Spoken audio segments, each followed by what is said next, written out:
Welcome to another SSD update about something that might seem very incremental in terms of the upgrade. This is the M500 from Crucial. It is the successor to the older M4, also from Crucial, but has something very, very significant about it. So it still has outstanding performance. It has much better performance consistency than the older M4, but the thing that's really exceptional about the M500 is not the stunningly different look that Crucial has gone for with their SSD here, because you can clearly see that they haven't done that, but the fact that it uses new 20 nanometer NAND from Crucial. It uses an updated controller versus the older M4, and because it uses a new NAND process, it actually has the highest flash density out of anything available right now, which means that the high capacity M500 drives are at super crazy competitive price points compared to anything we've ever seen before. The 960 gig M500 is available for a mere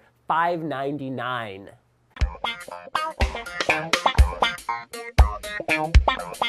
So let's get into our performance numbers a little bit. I've got my little performance graphs up here. Now you might be looking at this going, Linus, what's the deal? PC Mark 7 storage suite. Why does the M500 lose to the M4? And I will tell you why. Because of the way the M500 is designed with these high storage density chips, the M500 isn't able to read and write to as many flash chips at the same time as the older M4 is.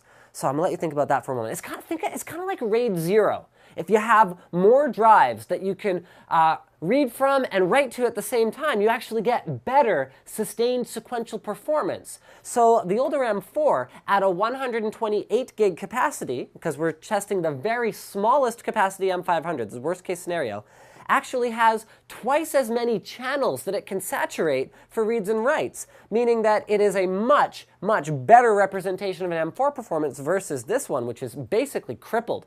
Even the 240 gig M500 is not going to perform at peak efficiency. You want a 480 or a 960 gig. So more on this in a moment, but anyway, there you see it. Even at its very worst, the M500 is competitive with the M4, and here's the general breakdown of exactly what all of those scores look like, so you can see that it is especially in things like importing pictures, where that sequential data is very important, that the M500 really falls behind by as much as about 15%. In Atto, you see again the same thing. The M500, particularly on those sequential writes, gets annihilated by the older M4. So what's going on? More in a moment. So what you've probably realized at this point in time is that the benchmark numbers I just showed you were totally useless. Not valuable at all. So I'm going to turn this episode into more of a what to look for when you're evaluating the performance of a drive. When you're reading reviews about a drive, what do you actually look for? You have to care not only about what drive is being compared to what drive, but what capacity of drive is being compared to what capacity. What capacity are you actually shopping for? For example, SandForce drives up until 240 gig improve in performance, and past 240 gig actually diminish in performance. So when you're comparing numbers on a chart and you see a bunch of different capacities of SSDs, they're probably not doing it right. The M500 is one of the top performing drives out there. It's targeted squarely at something like a Samsung 840, which the M4 really wasn't that competitive with.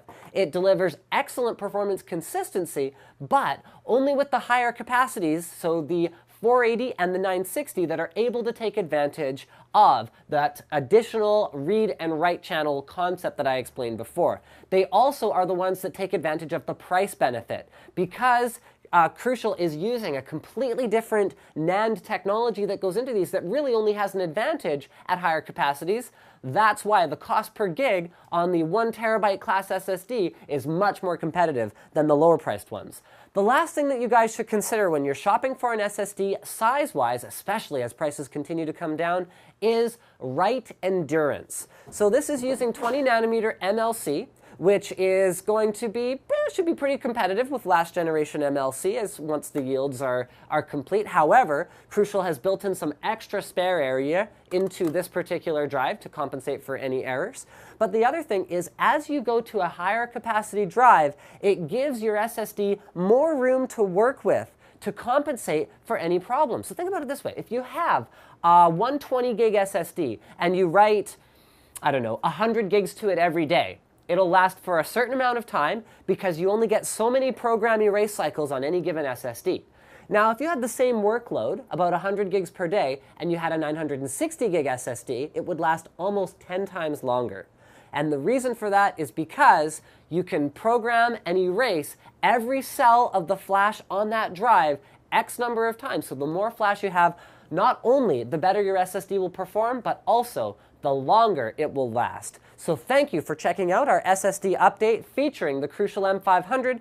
Don't forget to subscribe to NCIX Tech Tips for more videos like this from your favorite e-tailer, ncix.com.